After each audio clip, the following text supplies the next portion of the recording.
क्या आप भी अपना पॉडकास्ट बनाने की सोच रहे हैं तो एंकर ट्राई कीजिए। ये फ्री है। इसमें कई सारे ऐसे टूल्स हैं जो आपको अपने फ़ोन पर और कंप्यूटर पर रिकॉर्ड और एडिट करने की फैसिलिटी देते हैं। आप अपने पॉडकास्ट को डिस्ट्रीब्यूट भी कर सकते हैं जिससे इसे स्पॉटिफाई और दूसरे प्लेटफॉर्म्स पर सुना जा सके। डाउनलोड कीजिए फ्री एंकर ऐप या विजिट कीजिए anchor.fm। बुक्स दैट स्पीक में आप सभी का स्वागत है। आरजू को समुद्र तट बहुत पसंद है।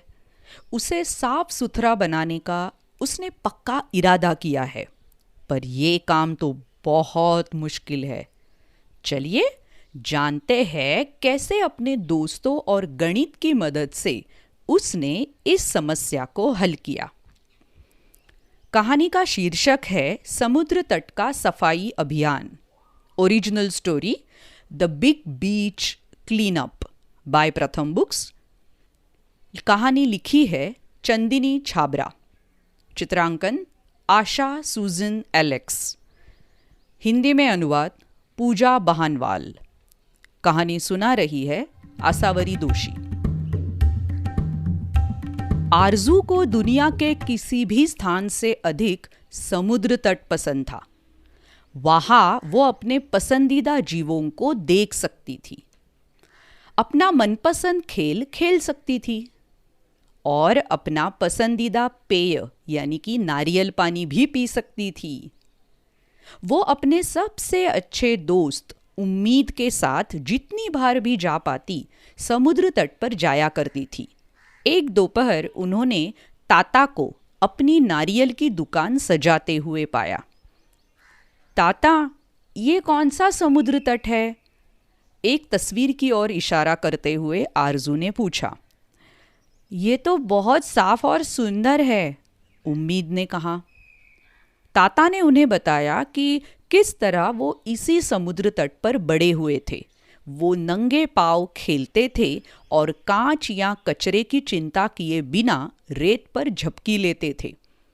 स्वर्ग था वो, पर मुझे ये सोचकर बहुत दुख होता है कि आप लोग कभी भी इसे उस प्रकार नहीं देख पाओगे।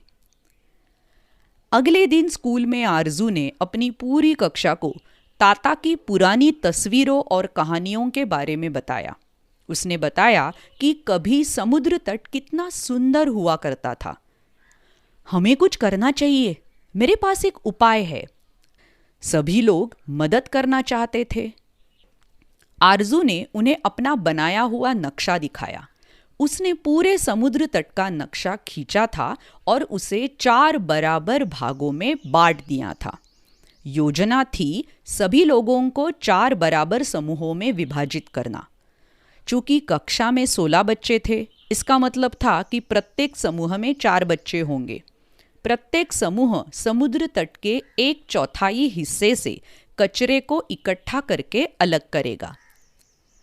आरजू, शायद प्रत्येक समूह को भी 2 समान भागों में विभाजित किया जा सकता है। आधा हिस्सा कचरे को इकट्ठा कर सकता है और आधा हिस्सा उसे अलग कर सकता है, दिया ने कहा।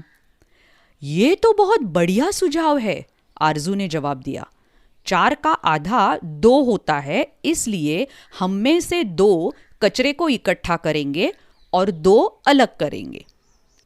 वाह, मैंने कभी नहीं सोचा था कि हम गणित की कक्षा में सिखाई जाने वाली चीजों को वास्तविक समस्याओं को हल करने में इस्तेमाल करेंगे, उम्मीद ने कहा। तुम्हें क्या लगता है हमें गणित क्यों सिखाई जा रही है? आरजू ने खिलखिलाते हुए कहा। शनिवार को जिस दिन ताता की छुट्टी थी, सभी बच्चे समुद्र तट पर इकट्ठा हुए। उन्होंने सामग्रियों को 4 समान भागों में बांटा। अभी सामान क्या क्या मिल सकता है? नुकीली और गंदी चीजें उठाने के लिए रोटी वाला चिमटा। कुल मात्रा 8, प्रत्येक समूह के लिए 1/4 मतलब 2-2। उसके बाद कचरा इकट्ठा करने के लिए बोरियां, कुल मात्रा 16, प्रत्येक समूह के लिए 1/4 यानी कि 4-4 बोरियां। थैलों को नामांकित करने के लिए कागज, 16 कुल मात्रा, प्रत्येक समूह के लिए 1/4 यानी कि 4-4 कागज। और नामपत्र लिखने के लिए कलम। ये तो कुल मात्रा 4 में ही जरूरत थी, तो प्रत्येक समूह के लिए 1/4 यानी कि 1-1 कलम। पहले घंटे में सब लोगों ने मिलके कचरा जमा किया और 2 लोगों ने कचरा विभाजित किया। दूसरा घंटा, उसके बाद तीसरा घंटा, चौथा घंटा।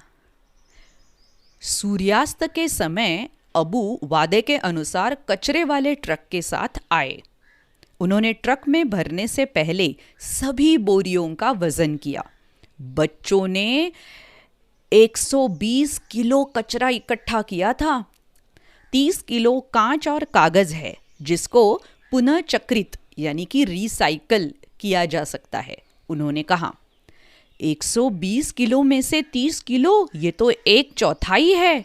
आरजू बोली अब बचता है 90 किलो, जिसका अर्थ है कचरे का 3/4 हिस्सा प्लास्टिक है। उम्मीद ने कहा हाँ।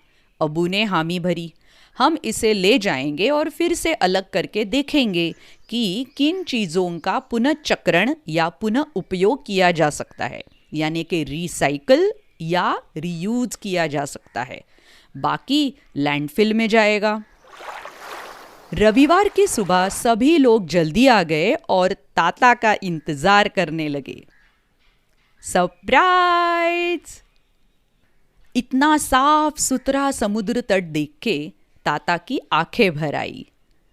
इस बार खुशी से, मुझे नहीं लगता था कि ये संभव है, उन्होंने कहा। आरजू ने एक बड़ी सी मुस्कुराहट बिखेरी।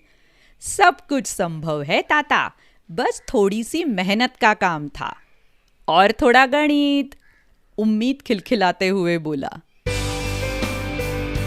कैसी लगी ये अनोखी कहानी? तो और ऐसी बहुत सारी कहानियां सुनने के लिए बुक्स दैट स्पीक पर जरूर आइएगा। हमारा चैनल यूट्यूब और अलग अलग पॉडकास्टिंग चैनल्स पे अवेलेबल है। तो मिलते हैं अगली कहानी में, तब तक के लिए बाय बाय, शुक्रिया।